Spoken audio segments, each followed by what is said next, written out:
Assalamualaikum warahmatullahi wabarakatuh. Saya Rafega Widiawati Putri. Di sini saya akan menjelaskan sedikit tentang materi e-bisnis atau electronic business. Untuk yang pertama, ada definisi e-bisnis dan e-commerce. E-bisnis yaitu kegiatan berbisnis di internet yang meliputi jual beli barang atau jasa, pelayanan pelanggan, dan kerjasama dengan rekan bisnis. Untuk e-commerce adalah transaksi bisnis yang berupa pembelian dan penjualan barang serta jasa melalui internet yang meliputi transfer maupun serah terima kepemilikan hak atas suatu barang atau jasa. Kemudian ada perbedaan antara e-commerce dan e-bisnis. Untuk e-commerce itu hanya menjalankan tugasnya sebagai media transaksi jual beli online saja. Sedangkan e-bisnis itu lebih ke arah edukasi dan juga menjaga agar pelanggan paham lebih banyak tentang manfaat dari sebuah produk maupun jasa yang didapat dari sebuah transaksi online. Untuk contohnya, e-bisnis itu seperti Gojek dan Grab, di mana semua aktivitasnya itu ada di media tersebut. Sedangkan contoh e-commerce itu seperti aplikasi Shopee, di mana Shopee itu hanya menyediakan lapak untuk para penjual. Kemudian e-commerce fundamental. Komunikasi elektronik adalah teknologi yang menyebabkan perubahan besar pada struktur industri, struktur pasar, dan model bisnis. Secara tradisional, B2B atau business to business telah menjual produknya melalui jaringan distributor, di mana di sini produk didistribusikan ke distributor terlebih dahulu, kemudian baru diserahkan ke customer. Tapi dengan munculnya e-commerce, kini mereka memiliki peluang untuk melewati distributor dan bertransaksi langsung dengan pelanggan melalui situs web.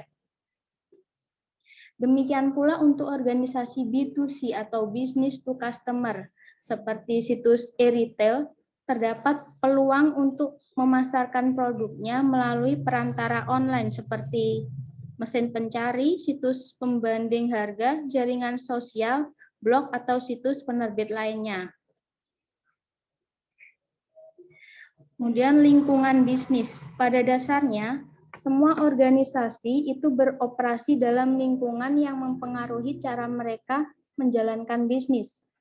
Untuk menginformasikan strateginya, pengaruh yang paling signifikan adalah pengaruh pasar langsung dari lingkungan mikro yang dibentuk oleh kebutuhan pelanggan dan bagaimana layanan disediakan kepada mereka melalui pesaing dan perantara melalui pemasok hulu atau distributor.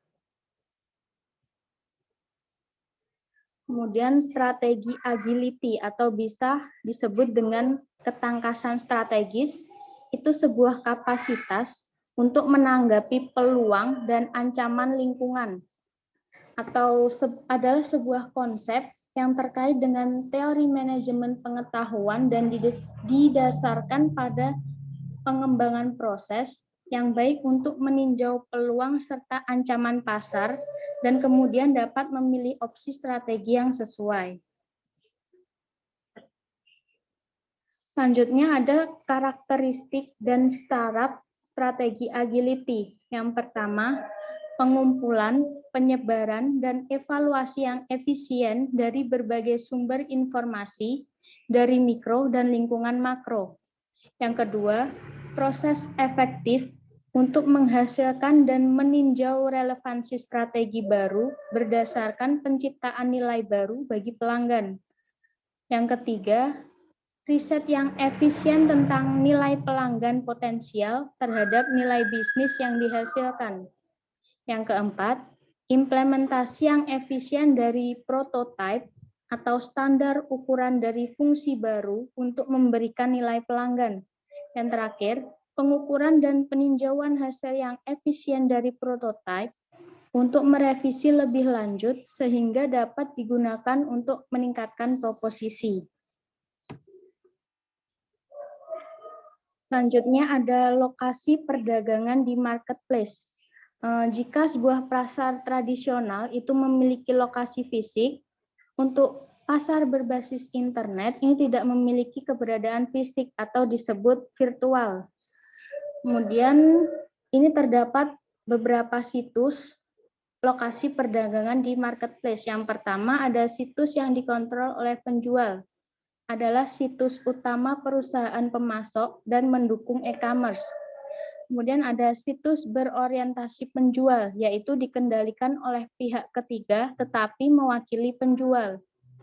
Kemudian ada situs netral, adalah perantara penilai independen yang memungkinkan perbandingan harga serta produk dan akan menghasilkan pembelian yang terpenuhi di situs target. Yang keempat ada situs berorientasi pembeli, yaitu dikendalikan oleh pihak ketiga atas nama pembeli. Yang terakhir ada situs yang dikendalikan oleh pembeli, biasanya melibatkan posting pengadaan situs perusahaan pembeli atau situs perantara yang telah diatur sedemikian rupa sehingga pembelilah yang memulai pembuatan pasar. Selanjutnya ada infrastruktur e-bisnis. Adalah arsitektur yang terdiri atas hardware, software, konten, dan data yang digunakan untuk mengantar pelayanan e-bisnis kepada pegawai, pelanggan, dan partner. Infrastruktur e-bisnis ini mempengaruhi kualitas pelayanan langsung yang dialami oleh pengguna sistem dalam hal kecepatan dan responsibilitas. Infrastruktur e-bisnis itu harus fleksibel dengan mempertimbangkan teknologi baru untuk mendukung perubahan dalam bersaing secara efektif. Nah, kemudian ketiga ada infrastruktur e-bisnis itu harus memiliki karakteristik berupa connectivity, compatibility, modularity, dan personel IT yang mempunyai keahlian dan pengetahuan yang memadai. Dalam infrastruktur e-bisnis itu terdapat dua komponen utama yang berperan penting. Yang pertama ada technical e-bisnis infrastruktur, terdiri dari hardware, software, teknologi komunikasi, data, dan aplikasi utama. Dan yang kedua adalah human e-bisnis infrastruktur, terdiri dari keahlian, pengalaman, kompetensi, komitmen, nilai, norma, dan pengetahuan. Kemudian ini terdapat komponen infrastruktur e-bisnis. Gambar tersebut yaitu merangkum bagaimana berbagai komponen arsitektur dari level 1 sampai level 5 itu perlu dikelola dan saling berhubungan satu sama lain. Untuk penjelasan gambarnya, yang pertama, proses pengolahan, yaitu komputasi dan logika disediakan oleh prosesor. Itu pemrosesan terjadi pada level 1 dan 2. Kemudian untuk intelijen, yaitu logika berbasis komputer tambahan yang mengubah informasi menjadi pengetahuan, itu terdapat di bagian level 1. Yang ketiga, infrastruktur. Ini mengacu pada antarmuka manusia, eksternal, dan juga jaringan yang disebut sebagai struktur luar. Ini terdapat pada level 3. Kemudian ada penyimpanan atau fisik, komponen memori dan perangkat keras disk. Ini terdapat setara dengan level 4. Kemudian yang kelima, ada aplikasi atau konten. Ini adalah data yang diolah oleh aplikasi menjadi informasi. Ini adalah level 5. Kemudian mengelola infrastruktur e-bisnis. Manajemen infrastruktur aplikasi e-bisnis itu berkaitan dengan penyampaian aplikasi yang tepat untuk semua pengguna layanan e-bisnis. Selanjutnya ada pengertian dari environment, adalah berbagai elemen lingkungan makro, organisasi yang berdampak pada strategi bisnis elektronik, dan pemasaran elektronik organisasi, serta dampak kendala atau peluang hukum, privasi, dan etika perusahaan.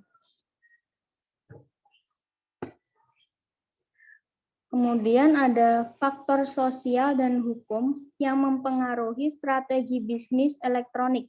Yang pertama ada biaya akses. Di sini yang menjadi penghalang bagi mereka yang belum memiliki komputer sehingga dapat menyebabkan banyaknya biaya yang dikeluarkan.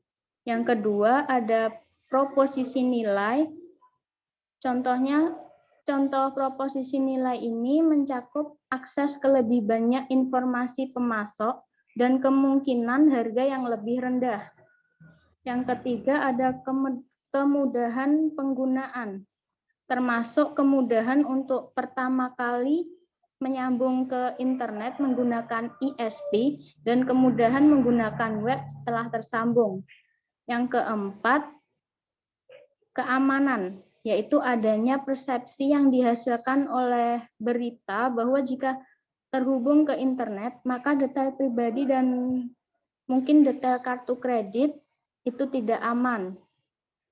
Yang kelima ada takut akan hal yang tidak diketahui, seperti banyak berita tentang non-pengguna internet akan mendengar tentang mungkin pornografi, penipuan, dan pelanggaran hak privasi.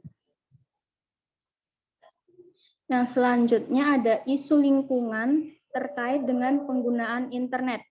Yang pertama yaitu mengurangi jarak tempuh kendaraan, seperti sebuah studi oleh penjual online yang bernama swissleshop.ch itu menghitung bahwa setiap kali pelanggan memutuskan untuk membeli secara online daripada belanja dengan mobil, itu 3,5 kilogram emisi gas CO2 itu dihemat. Kemudian untuk yang kedua ada persyaratan inventaris yang lebih rendah. Maksudnya di sini penjual dapat menerima pesanan produk terlebih dahulu sebelum dibuat, sehingga dapat menghindari produk barang usang yang harus dibuang jika tidak terjual. Yang ketiga, lebih sedikit bahan cetakan seperti menghemat kertas dan biaya, kemudian mengurangi kemasan. Yang kelima, lebih sedikit limbah, seperti contohnya layanan lelang eBay dan Amazon Marketplace yang memungkinkan redistribusi barang bekas dapat mempromosikan daur ulang. Yang keenam ada dematerialisasi atau ketersediaan produk seperti perangkat lunak, musik, dan video dalam bentuk digital. Selanjutnya ada faktor ekonomi dan daya saing. Kesehatan ekonomi dan lingkungan persaingan di berbagai negara itu akan menentukan potensi e-commerce masing-masing. Seperti contohnya, seorang manajer yang akan mengembangkan strategi e-commerce di sebuah perusahaan multinasional, awalnya mereka akan menargetkan negara-negara yang paling maju dalam penggunaan teknologi tersebut.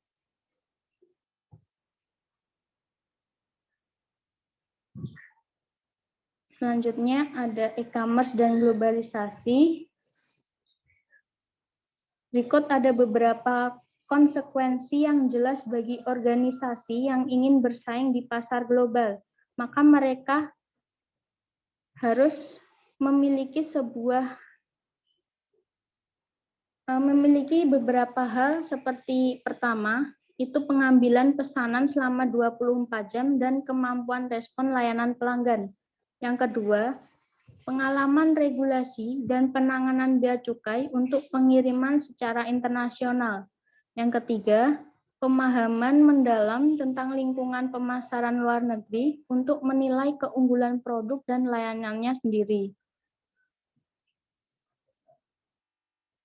Selanjutnya ada faktor politik. Tindakan politik yang diberlakukan melalui lembaga pemerintah untuk mengontrol adopsi internet dapat mencakup mempromosikan manfaat penggunaan internet bagi konsumen dan bisnis untuk meningkatkan kemakmuran ekonomi suatu negara. Yang kedua, memberlakukan undang-undang untuk melindungi privasi atau kontrol perpajakan. Yang ketiga, menyediakan pedoman atau bantuan bagi organisasi untuk mematuhi undang-undang. Kemudian yang keempat, mendirikan badan internasional atau mengkoordinasikan internet seperti ICANN dan organisasi independen lainnya. Kemudian ada selanjutnya ada strategi e-bisnis. Strategi e-bisnis merupakan suatu strategi bisnis dari sistem informasi perusahaan yang bisa digunakan untuk berkoordinasi mengenai sumber daya serta juga informasi yang digunakan untuk proses dalam berbisnis.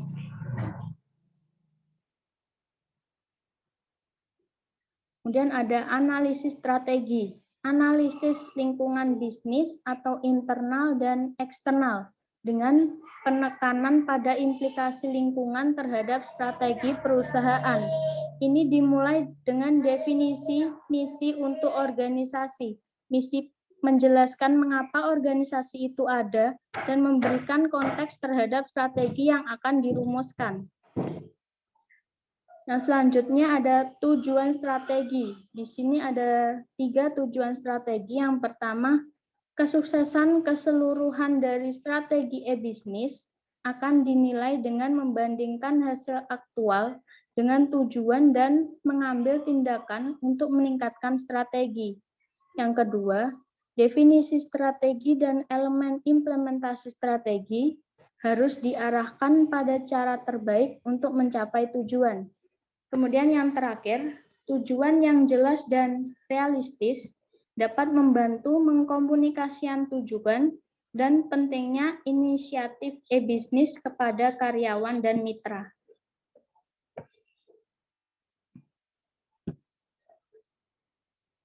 Baiklah, demikian penjelasan materi yang dapat saya sampaikan. Jika ada salah penjelasan atau kata, saya mohon maaf. Sekian dan terima kasih. Wassalamualaikum warahmatullahi wabarakatuh.